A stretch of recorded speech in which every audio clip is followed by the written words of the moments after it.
이해. 이것은 뭘 가리키죠? 시간을 가리키죠. 이해. 자, 시간을 가리키는 어떤 시간을 말하겠어요? 16절을 이야기해요. 16절. 아직 한 사람에게도 뭐 했어요? 성령이 내리신 일이 없고 오직 주 예수의 이름으로 세례를 받을 뿐이더라. 성령을 받지 않았죠. 오직 뭐만 했어요? 세례만 받았어. 이해라는 의미는 16절을 이야기해요. 그럼 16절을 이야기하면서 17절의 이해라고 시간적 의미를 이야기하고 있는 것은 16절과 다른 상황들이 벌어질 것을 이야기하기 위해서 시간적인 의미로 이해라고 이야기합니다. 그러니까 16절에는 성령이 임하지 않았어요. 16절에는 단지 뭐만 받았어요? 세례만 받았어요. 그럼 이해. 16절과 다르게 17절에서는 어떤 일이 일어날 것이다? 성령 받는 역사가 일어날 것이다. 무엇을 통해서? 사도들이 안수하며 기도함을 통해서. 있습니까? 자, 그래서 이 베드로와 요한이 뭐 했어요? 바로 이 사도들의 이 뭡니까? 사마리아 사람들에게 안수함에 17절 말씀해 보시면 성령이 임한대요. 자, 성령이 임했다. 안수했다라는 의미는 뭐예요? 안수함으로 성령이 임했다라는 것은 쉽게 표현하면 눈으로 보게 합니다. 뭐가 임하시나? 성령이 임하시고. 성령이 임하시고. 사랑하는 인내 성도 여러분, 보세요. 눈으로 보게 했다, 목격하게 했다. 이 사실을 어떤 근거로 그렇게 이야기할 수 있느냐? 어디 보면 그렇게 이야기하잖아요. 시몬이라는 사람이 시몬은 누구예요? 빌립의 전도를 듣고 예수 그리스도를 믿고 세례를 받았어요, 안 받았어요? 받은 사람이에요. 마술사 시몬이 아니에요. 근데 사도들이 안수하여 성령 받은 것을 뭐 봐요? 눈으로 본 거예요. 그러니까 정말 이 사도들이 베드로와 요한이 사마리아 사람들에게 안수하여 성령을 받겠다는 것을 눈으로 본 바요, 들은 바요, 목격한 바를 만드는 거죠. 보게 하겠다 이 말이에요. 그것을 우리가 시몬을 통해서 볼 수 있는 것처럼. 자, 한번 여기 한번 보실래요? 18절 한번 보십시오. 시몬이 사도들이 안수로 성령 받는 것을 뭐하고? 보고 그랬죠. 그죠? 뭘 통해서 보는 거예요? 안수. 그러니까 사도들이 지금 딱 안수하여서 기도했더니 성령의 임함을 보았어요. 이 보았는데 이 안수함으로 성령의 임하심을 보았던 이 시몬이 이 베드로와 요한이 안수하여 성령의 임한 그것을 돈으로 살려고 했어요. 그러면 시몬은 누구냐? 다시 한번 보겠습니다. 자, 18장 9절을 한번 보십시오. 사도행전 8장 9절. 시몬에 대해서. 그 성의 시몬이라는 사마리아 성이죠. 그죠? 사마리아죠. 그 성의 시몬이라 하는 사람이 전부터 있어 마술을 행하여 사마리아 백성을 놀라게 하며 자칭 뭐래? 마술을 부렸으니까 얼마나 마술은 눈속임이잖아요. 눈을 속여서 얼마나 등쳐먹었겠어요. 그래서 눈을 속여서 사람들에게 깜짝같이 속여서 어떤 일들을 하니까 많은 사람들이 신기하게 신기롭게 아마 이 시몬을 따랐던 것 같아요. 그런데 이 시몬이 어떻게 그냥 13절 말씀해 보시면 뭐라 그래요? 시몬도 믿고 세례를 받은 후에 누구를 전심으로 따랐어요? 빌립을 따라다닐 때 왜 이렇게 어중간하게 따라다니지 않았다 이 말입니다. 전심을 다해서 지금 빌립이 시몬이 마술사 시몬이 자기 나름대로 좀 개종한 거 아니에요. 예수를 믿고 세례를 받았으니까 개종한 거죠. 개종해서 누구를 따른 거예요? 빌립을 따라다녔어요. 이 빌립을 따라다녔는데 그런데 이 빌립은 아직도 자기 나름대로는 마술의 모든 것들을 다 버리고 그동안에 마술을 부렸던 것들을 다 버리고 예수 그리스도의 복음을 받아들여서 내가 세례를 받고 하나님의 백성이 되었다고 이야기하면서 이 복음을 전한 빌립을 전심을 다해서 따라다녔지만 오늘 여기 말씀해 보면 이 빌립이 베드로와 요한이 안수하여 성령의 임함을 그것을 본으로 살려고 하는 그 모습을 본다면 뭐가 남았어요? 아직도 그 마음속에는 겉으로는 주님을 따르는 것 같지만 내면적으로는 뭐가 남아있는 거예요? 망령된 것만. 뭔가 망령된 거예요? 물질로 하나님의 하신 일들을 살려고 하는 그 망령된 거. 그것을 통해서 물질로 하나님의 일하심에 대해서 돈으로 사가지고 베드로와 요한처럼 그런 본능을 드러내면 더 많은 사람들이 자기를 추종하고 따를 거 아니에요. 그리고 그것을 통해서 뭐 하겠어요? 돈을 이렇게 벌 거 아니에요. 이런 생각을 가지고 지금 이 시몬은 돈으로 살려고 했던 것이죠. 그래서 이 시몬의 이러한 모습은 망령된, 여러분, 망령됐다라는 말이 뭔 말인 것 같아요? 망령됐다. 망령됐다라는 말이 무슨 말일 것 같아요? 망령됐다. 이 망령됐다라는 말을 이 잠언 21장 24절에서는 뭐라고 이야기하냐면 무례하고 교만한 자를 망령된 자. 무례하고 교만한 자. 그러니까 지금 시몬은 아주 무례하고 교만한 자. 누구를 섬기고 있어요? 자기는 누구를 섬긴다고 이야기하면서 누구를 섬김으로 세례를 받았어. 아직도 그 내면에는 무례하고 교만한 마음을 흐르고 있습니다. 예수님을 믿는다고 합니다. 예수 그리스도를 믿음으로 세례를 받았어도 그 내면에는 아직도 망령된 행실을 끊지 못하고 있다 이 말이에요. 망령된 행실을 끊지 못하니까 결국 어때요? 그 망령된 행실이 겉으로 드러납니다. 오늘 우리의 삶과 마찬가지입니다. 하나님을 믿는 하나님의 거룩한 백성으로 내가 하나님을 믿는 사람이라고 이야기하면서 아직도 내가 끊어야 할 것, 옛 습관을 끊지 못하고 하나님을 내 하나님으로 섬기기 전에 가졌던 그러한 내 것들을 버리지 못하고 여전히 내 안에 가지고 있다면 누구와 같은 거? 시몬과 같은 거. 시몬처럼. 사랑하는 이름의 성도 여러분, 이 시몬의 교만은 뭘로 드러났어요? 오늘 본문에 보면 돈이면 다 된다. 돈이면 뭐도 살 거라고 생각해요? 하나님께서 주신 은혜도 살 거라고 생각해요. 말도 안 되는 소리예요.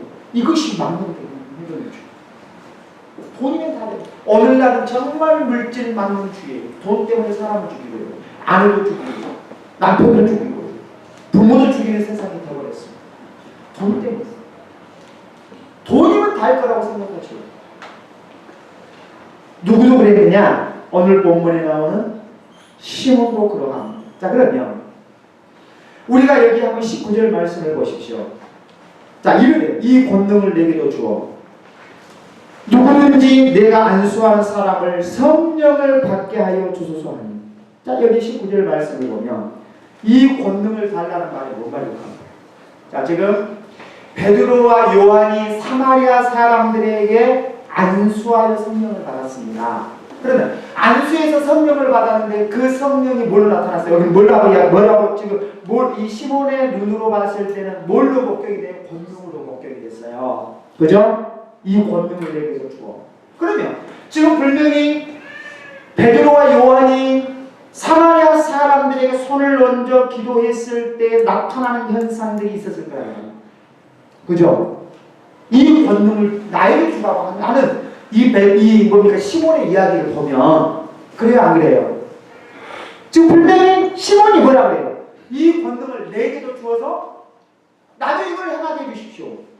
돈을 주고 살려고 하잖아요. 그러면 베드로와 요한이 파송을 받아 사마리아에 와서 단지 손을 얹어 기도하고 끝나버렸더라면, 아무런 어떤 징표가 없더라면 베드로와 요한이 시몬이 이 권능을 나에게 돈을 주어서 팔라고 이야기했겠네. 그렇겠죠. 그러면 무엇인가가 분명히 눈에 보여지는 것들이 있었을 거 아니에요. 이 사도들이 손을 얹어 기도하니까 눈에 나타나는 현상들이 분명히 있었을 거예요. 그럼 이 당시에 어떤 일이 있었을까? 물론 오순절에 임하였던 성령의 역사하심은 방언도 나타났죠. 그죠? 그뿐 아니라 또 어떤 것도 나타났어요.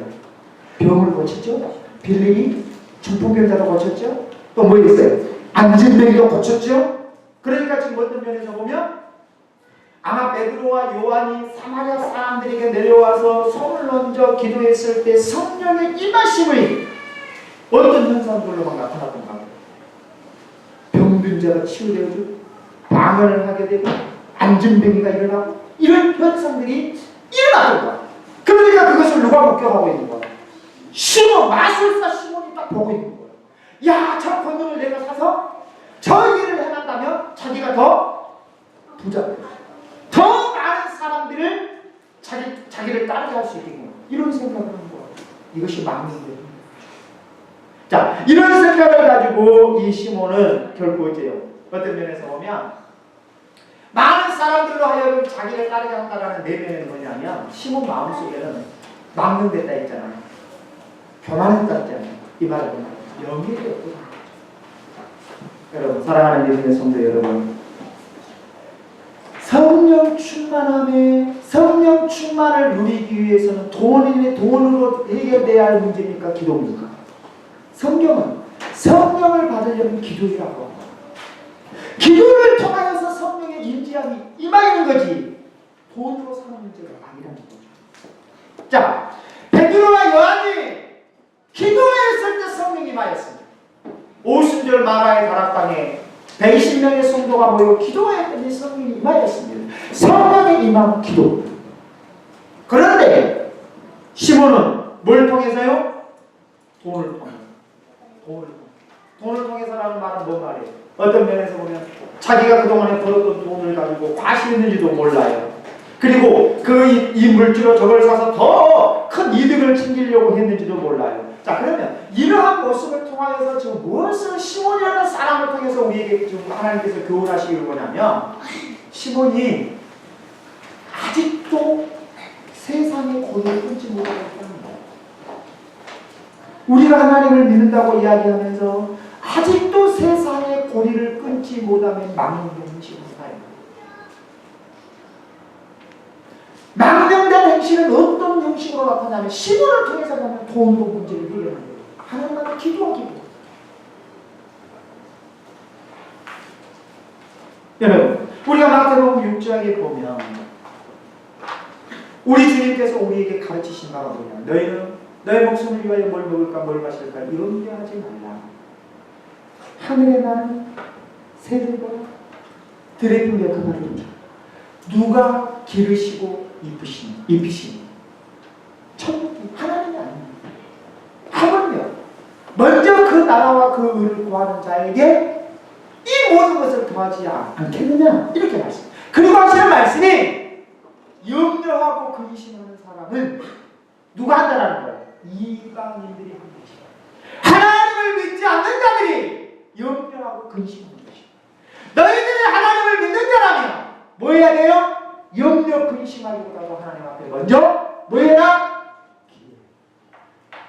오늘 시몬이 정말로 성령 받기를 원하고 그러한 베드로와 요한이 안수하여 성령의 임함을 자기도 누리기를 원했다면 그는 기도해야 됩니다. 그런데 기도는 하지 않으려고 하고 뭐 하려고 해요?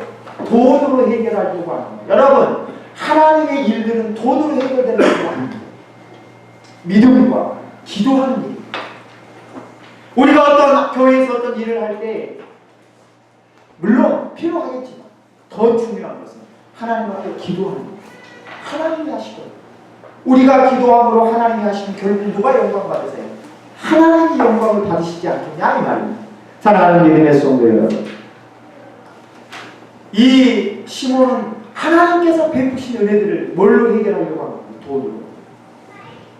여러분, 우리가 그런 것 같아요. 사람이 사람을 사랑하는 일에 있어서요 절대 돈으로 사람은 살 수 없는 것 같아요. 사람은 돈으로 살 수 없어요.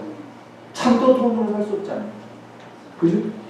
잠자는 거나 사람은 돈으로 살 수 없어요. 하물며 하나님의 은혜를 돈으로 살 수 있겠느냐 이 말. 근데 시몬은 돈으로 할 수 있을 거라고 생각합니다. 이것이 바로 뭐냐? 하나님 앞에 망령이 되는 분이라는 말. 그래서 베드로가 어쩌냐면 이러한 망령되게 행동하는 이 시몬을 향하여서 베드로가 저주를 퍼부었어요. 뭐라고 저주를 퍼부었냐면 20절 같이 한번 읽겠습니다. 시작. 베드로가 이르되 내가 하나님의 선물을 돈 주고 살 줄로 생각하고 있으니 내 은과 내가 함께 저주죠. 저주. 너 망해버려라. 하나님께서 주신 선물을 너가 돈 주고 살라고 하냐? 너는 돈과 함께 망해라.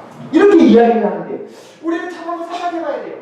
아, 베드로가 지금 이 시몬이 하는 행동을 보면서 왜 너가 망해야 되느냐에 대한 대한 이유를 밝히자고 너는 돈과 함께 망해보라. 이렇게 이야기, 저주를 퍼부었어요. 왜 그럴 것 같아요? 참 우리가 어떤 면에서 보면 베드로도 진짜로 뭐 거식도 없다, 사랑도 없다, 좀 이유라도 좀 설명해주고 너가 이것 때문에 망하니까 망해라, 이거 도울 텐데 이게 다짜고짜 너가 망해라 이렇게 이야기하거든요. 왜 그랬을까? 왜 베드로는 이 시몬이 하는 모습을 보고 그 자리에서 바로 저주를 퍼부었을까? 그것은요, 우리가 뭘 생각하면 좋다면, 자 보세요. 시몬은 무엇을 들어서 하나님의 선물을 살려고 했어요? 돈이라는 개념으로 이야기했잖아요. 근데 베드로는 무엇을 들어서 이야기하나? 돈이라는 개념보다 은이라는 개념을 들어서 이야기했어요. 왜 그런 것 같아요? 그것은 마태복음 26장 15절에 보면 가룟 유다가 예수님을 팔 때 뭘로 팔았어요? 은상식을 팔았어요. 그러니까 지금 무엇과 연관시키는 거예요?